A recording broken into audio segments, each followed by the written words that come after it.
you have to get out there and experience life to be a good artist, because in any form of art, the pain you feel in life makes you a better artist. Hi, everyone, and welcome to Highlight Her. Before we get into the episode, I invite you to hit that follow button. It helps the show get delivered into your feed, and it's a free way to support the podcast. Today's featured guest is Jan Buhr from Sumter Township in Michigan in the United States. Jan is another full circle guest for me. I taught a couple of her children in elementary school. She's a super sweet lady, and I'm excited to learn more about her author journey. It sounds like she has lots to share with us. Let's get started and add her to the Highlight Her circle of season 2. Hi, Jan. Hi, Jenny. Thank you for putting me on your podcast. This is fun. I'm so excited to chat with you. But before we get into your actual journey, I have a question that I like to ask my guests. Is there a time recently where you thought, this is why I do this?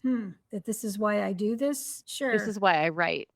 Yeah. Well, I mean, I'll just say I write. It's another way of rejuvenating, escaping from reality. I think just like when we read a book, it's our escape from the real world. We need that time to rejuvenate. I believe God gave us these creative, exits so we can rejuvenate our spirit and our soul sometimes when life gets hard. And I know writing has been that for me since I was a teenager, really. And so the writing a book is even a bigger feat and takes a lot of thinking, concentration, focusing, and so it's just a major escape. So I think that's a basic reason why I write. But I love stories. So my mom's side of the family, they're Scots, Irish, and a lot of storytelling goes on, and I just enjoy that. And I know people enjoy the stories. So that sounds like a lot of fun. I bet you have a lot of fun family dinners. We get a lot of stories. My mom's 95 and she still has stories. Aw, I love that. So let's go back to the beginning. In your bio, you mentioned that you've been writing since you were young, and then you eventually decided to start on the publishing journey. Can you take us back to the beginning of your publishing journey? Yes. So, I started writing in 2001. And like I mentioned before, it was a definite escape from some reality. We had some tough times. We were stressed out, raising a family of 5, working a lot. And then to top it off, one of our sons had a friend commit suicide. And there was a lot of repercussions from that, a ripple effect, I would say. And I took that time to take up the challenge of, hey, why don't I write a book? And it kind of started from there. But the whole publishing business back then was you send query letters to agent after agent. Well, I was writing to de-stress. And after getting so many rejection letters from agents, I told my husband, this is not a stress reliever to get these letters in the mail. And this is back in 2000, 2001. Well, so I set it aside and just kept writing books. Well, when Amazon made it possible to self-publish, that's when we decided, hey, why don't I put it out there and actually publish some of the books? So that's when we got started with it. And I say we because my husband is my partner in this, because he does all the technical stuff. If I did not have him to plug it into Amazon with all the digital stuff, I would have to hire somebody. So that's when it started. I love that you have that partnership. I enjoy seeing him promote you. I know he's the guy behind the camera, so to speak, and he brags about you all the time. And the total side note, I think you and your husband are a great example of a long-term marriage commitment and just supporting each other. And it's a beautiful thing that God lets people see, because I know that's hard to do these days. It's hard anyway, but so yeah, thank you, Jenny. I appreciate that. We'll say in a godly way, kudos to you. Thank you that God is showing this through you guys. And I know that's a tangent. But no, I appreciate what that. a blessing that you have that support for your project. And I know your son has done some proofreading for you, right? Yes. Dan did the proofreading for the trilogy, for the Macaulay trilogy. Dan loves history, and I thought he might make a good beta reader on that. And he certainly was. He enjoyed all the history. Funny side note. So it's historical fiction. The Macaulay trilogy is historical fiction, but it's also romance, Christian, clean romance. And I knew my son would be interested in the history part of it. I didn't really think he would care about the romantic part, and that he would let me know if it was sappy, because I did not want this to be a Hallmark movie. But funny enough, somewhere through the second or third book, at one point he messaged me and said, so Mom, these two are talking. Are they are they going to be a couple? And I thought that was pretty funny. That's great. But yeah, he was a great beta reader. And I felt privileged that my son would actually read his mother's work. So that was sweet. I love that you have a variety of family members working on this project with you. Does that add an extra element of satisfaction for you? Yes, it does. It does. Mark's sister has been one of my beta readers through the whole project. And another one of my sisters-in-law is a beta reader. My 95-year-old mom is the wind beneath my wings, I say, because ever since I started writing in 2001, she read everything I wrote. I cannot get criticism from her, so that part does not help me. But she's just, she enjoys the books. And she actually, anytime I publish a book, she has me send her several books because she needs to dish them out to all her lady friends, this person in this nursing home and this librarian, whatever. So she is a big promoter over in Illinois. And I love just that. Yeah, it's sweet. Speaking of Illinois, so do you have readers around the country? Yes, as a matter of fact, I mean, through the United States, I do. Facebook has been great to connect to that way. But also my son, probably the most exciting one was when my son went to Ireland a few years ago, took book 1 of the Macaulay trilogy with him with the intent of taking pictures of it in Lurgan, County Armagh, which is the main city there involved in the book, but also to possibly leave it with somebody to read. So he did that. He sent me some really nice pictures of the book sitting on a bench in Lurgan. But then he ended up leaving it with a woman named Kathy, and she ended up reading it. Well, it turned out Kathy actually grew up in the Troubles in Northern Ireland, which is what the history is about. And so she was there. She's probably about the same age as me, in her 60s, and experienced it. And she's read book 1 and 2. She's into book 3. And she was amazed at how accurate my history was. That was major affirmation for me. And I was actually nervous while she was reading book 1, but when she got done with it, I was excited. It was a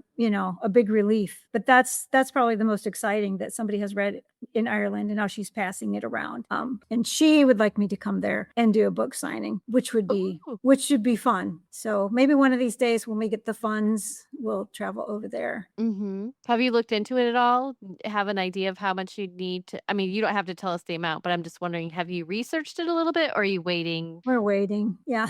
Yes. Yeah. It's not authoring is not a get rich quick operation, if it's a get rich operation at all. So, we'll see. But that would be fun. That would absolutely. So you've mentioned you took a kind of a twist on the publishing journey once you realized it was causing more stress than it was worth when you went the traditional route back from the early 2000s. And then you pivoted when Amazon publishing became available. Have you had other times when you've had to pivot? I mean, I'll say I've pivoted genres. I mean, I've changed genres just because when I did write from 2001 to about 2009, I wrote about 8 or 9 books. Wow. And when I put out More Than a Brother, which is the first one that got published, that was from that era. But then, not realizing that this story was going to need to continue, I ended up writing book 2 and book 3, and those were freshly written in 2003, 2004. Well, after the trilogy was out, I really wanted to bring out some of the other books I wrote. So I talked to some people about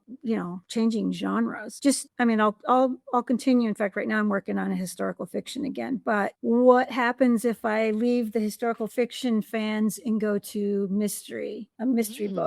And somebody gave me the advice. They said, well, you might lose a few fans, but you might gain some. And I've learned that even my brother and sister, who, my sister read the historical fiction, but it wasn't her favorite genre. Once I put the mystery books out, my brother and sisters totally responded, and some others did too. So I've learned, some people, they just love the mystery books. Some people just love the historical fiction. And I get that. I'm the same way. I think all of us who are readers have our genres we really like, and that's just what we want to read.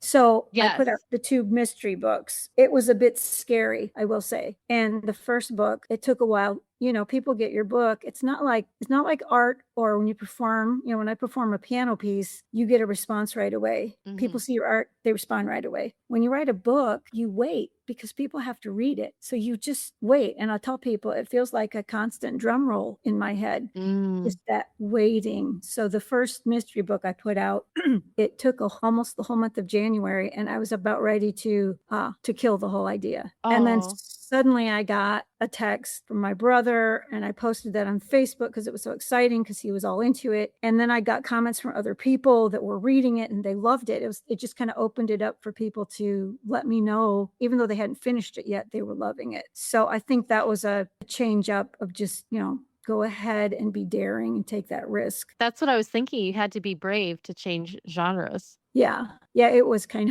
of it was kind of brave. I tend to be the type of person that jump in with both feet and just see what happens. But then when I do it, then I get a bit nervous. Like, what did I do? But so it's worked out fine. That's how you discover what works and what doesn't. Yes. Yeah. By trying. Yeah. Trying. So do you have an author page on Facebook, or is it only your personal profile? It's just my personal profile. Okay. I have not done that, and I have not gotten a website yet. And that's something that we have still, are still developing, trying to figure out. So if listeners wanted to find you to follow your books and your writing adventures, how would they find you on Facebook and Instagram? What are you under? I'm under the What same name? Jannis DeGraw. It's the name I use as an author. So that's the same on Facebook and Instagram. And on Amazon, it would pop up. Great. So listeners, if you enjoy historical fiction and mystery and you want to follow Jan on social media, you can find her under Jannis DeGraw Buhr. Is that Jannis with 1 or 2 N's? I'm sorry, I don't remember. It's 2 N's. Jannis. Yes, it is. It is an unusual spelling, and there's a story behind that, but I'll tell you some other day. Okay. But so listeners, go ahead and look her up so you can follow her adventures, because you never know, she might have another pivot. Do you want to share what you're currently working on? Sure.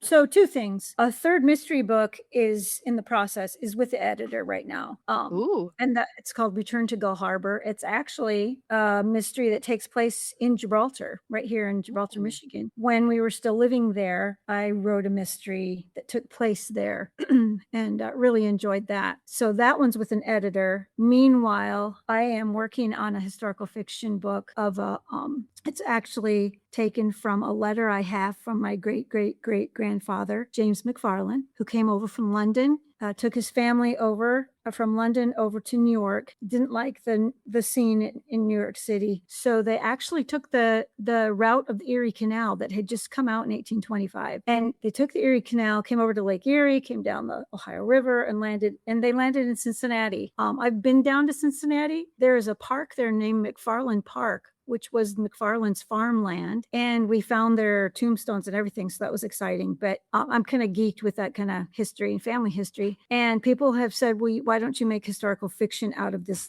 letter? Okay, so James McFarlane wrote a letter back to a friend in London and described their whole trip from New York City to Cincinnati. And it's fascinating. They were believers, and his faith shows up in this letter, and I want my family, I want my children and grandchildren to know about him. And where some people might not just read this historical letter, they might be interested in a story. And that's why I love history. If you make a story and make it real people with real feelings, it comes alive. So that I'm working on. And I will say I have hit a wall with that several times and gone back and forth because it's a lot of work to do that kind of research for history. The historical fiction that I wrote with Macaulay Trilogy happened in the 60s, 70s, 80s. Well, I was alive then. So I knew, I had an idea how people talked, what was popular, all of that. But I was not alive in 1831, so it's taken a lot more research. But I'm plugging on with it and just pushing through, and I believe this is what I need to do. So Lord willing, I'll get that done. Maybe it'll be out in a year or two. Like I said, my mom's 95. It's her family. I would love to get it. I'd love to get it done before she goes to heaven, but that's yet to be seen. So you mentioned that you've hit a wall a few times. What do you do Mentally and creatively, what do you do to help you push through those walls? I think sometimes you just have to walk away from it Mm, for a minute, mhm. just like a painting or practicing a musical instrument. Just put it down, walk away, give yourself some time. Sometimes getting inspired by other stories, books, movies can inspire me, but also a lot of times I will go to coffee shops. I have found that getting away from the house, sitting at a coffee shop helps me get inspired and helps me dig in and do the harder part of it to get it back. Mhm. And just I pray about it too. That I ask for God's guidance on it. But yeah, that's that part of hitting the wall. That if you really love it, I think that's where it comes down to it, Jenny. If you really love what you're doing and you really want to do it, there's that fight inside to get past the wall, Mhm. right? Yes, and I agree that sometimes you just have to walk away. Yeah. There's lots of things in life that sometimes we need a break from it so we can come back fresh. Or whatever our mind is stuck on, sometimes Mhm. we have to let it have some space so we can get unstuck. Yeah, Mhm. exactly. Do you have a superpower when it comes to being an author? A superpower. Mhm. All I can think of is the storytelling part that's just in my Mhm. genes. And Jenny, honestly, I really didn't even realize it was something that unusual. Maybe because I grew up in it. My mom and her mother, they tell stories. My grandma loved to write. And so there were times when I'll talk to people and I just bring up some story from the past and they'll say, "Wow, you're such a storyteller." And I'm like, I look at them like, is that odd? You can't Mhm. tell a story. And I guess that's when it started to occur to me that, okay, maybe there's something there in different people's makeup. I love a good story. So, That makes me think of, a show that Josh and I watched through together, Castle. I don't know if you've ever seen it. yes, love He that. takes a journey, and we didn't finish it because they kind of went off and changed the storytelling, actually. The storytelling itself kind of went downhill, but Yeah. it was interesting to me when his character was on point, how he would approach the investigation from a storyteller and like, well, there's something missing here. If I were writing a story about this, blah, blah, blah, or, he Right. would often, like you said, be inspired by movies and others. He'd bring up other movies that might be similar to the case that they were working on. Well, in this, blah, blah, so Mhm. I think there is definitely a storyteller perspective Yeah. where you notice things that other people don't. Right, right. Yeah, Mhm. definitely. There's that. Just Definite noticing. superpower. Yes. Yeah. There's a quote I picked up somewhere. I'm not going to even be able to say it right, but it was just saying how to be an artist. And I think in this quote, it was pretty much categorizing any artistic endeavor. You can't just hole up in your house and not experience life. You have to get out there and experience life to be a good artist, because in any form of art, the pain you feel in life makes you a better artist. It draws you into your art more. And I've experienced that, with the writing, with my music, that oftentimes going through something in life painful Mm. actually makes me a better artist, a better writer, a better musician, because this music or this story affects me more, or I can go deeper because I have felt deeper. I can go deeper with a character because I have been there. I have felt it. Mhm. But if you hole up in your house and don't experience life, how can you describe people in your books if you don't know people? Right. If you haven't experienced it. And just on a side note, just kind of funny, but when my husband was a pastor, being in that position as a pastor and pastor's wife, you experience a lot of different kinds of people. And there were Mhm. some that could be highly irritating, in your life. And I just learned at that time when I started to write that if somebody had that kind of a personality or was causing trouble, I would just chalk them up for hey, they'd make a great character in my book, because I could have never come up with this myself. Right. Right? Mhm. So oftentimes I would just keep a little notebook and keep some notes about, okay, this would be a good person, good character to just bring in, because you've got to have those people who rub the reader the wrong way. And I've had those characters and had readers say, "Oh, I don't like that person." I'm like, "Well, good. You're not supposed to like them." Yeah. So you mentioned you have a little notebook. Do you have a routine where you write every day, or is it ebb and flow depending on this? Like right now it's summertime, you might have more time with your grandkids. Do you have a structured day? I really don't. Well, I mean, yeah, I teach piano. So the days I teach piano, I can't do as much. Although if it's a really long piano lesson that's boring, my brain does sometimes go to the story. I will admit, Uh-huh. don't tell anybody. No, but yeah, no, I think it's a lot of hit and miss. I know a lot of people want to be structured and sit down at a certain time of the day and certain time to write, and that's how they work. I don't really Mhm. work that way. I do wait for the time that I don't have any obligations. I don't have any piano students coming. I know I have a large amount of time so that I can get in the mode of the writing. So, I Mhm. mean, I keep a journal. I've kept diaries and journals since I was 14. And that I write, but otherwise the whole writing process, I might think of things while I'm driving in the car, wait till I get to a stoplight and pull out my little notebook and write a note. And and to be honest, sometimes when pastor is preaching, he says something that spurs on some inspiration. Yeah. And Mark will see me pull out my little notebook. He knows exactly what I'm doing. It's like, are you focusing? Yeah. So I I think love that you inspiration have. kind of comes. Oh, go ahead. Yeah. Yeah. You run into inspiration all kinds of places. And our brains, a lot of us, our brains work that way anyway. Someone says something and it triggers, oh, like either it triggers, oh, I forgot I was supposed to do that today. I need to Right. write that down so I don't forget. Or, oh my goodness, that would be perfect for this character that I've been stuck on. Or, oh, I Yeah. want to look that up later. Inspiration happens all the time. All the time. Yeah. So I always keep a little notebook in my purse so I can write. And if I don't have that somewhere else, I just have to write it on a note. And even at night, I know some people are this way where you get ideas at Hmm. night and you can't fall asleep unless you write the idea down because your brain tries Hmm. to hold on to it. In fact, Jenny, Yeah. this reminds me of when you had my son Peter as your student, and he often daydreamed and never wouldn't finish his tests. And one time you told him, Peter, when you come up with a creative idea, put a little note on your piece of paper and then you can come back to that idea later. I loved it. I could have hugged you because I totally get that. When you have a creative idea, you hold on to it and then you can't focus on anything else. Hmm. And that was Peter, who's highly creative, and you got it.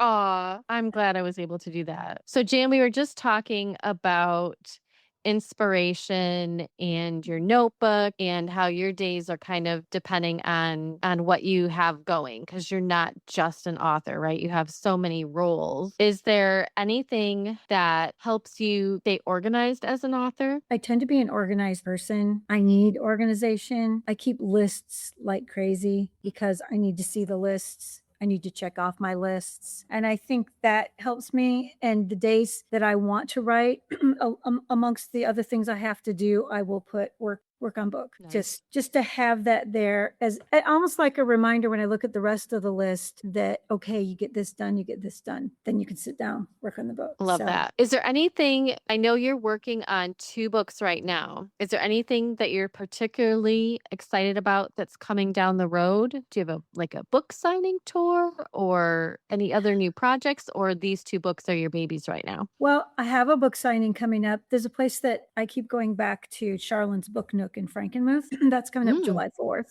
okay. Which is really nice up there. I've always seemed to do, okay up there. And it's nice because as an indie author, you're not with the big book sellers. You're not with Barnes and Noble. So it gets harder to sell books, which is not, and that's not my forte. That's my husband's sales at all that managing thing. Even at the book signings, the first ones that I ever did, my husband would sit with me and people would go by and he'd nudge me like, Jan, you need to stand up and talk to those people. I'm like, oh yeah. So that part of it, has been a bit of a struggle, but yeah. So July 4th, I'm going back up to Charlene's Book Nook at Frankenmuth. They're having a big author book signing. So there could be about 30 different authors.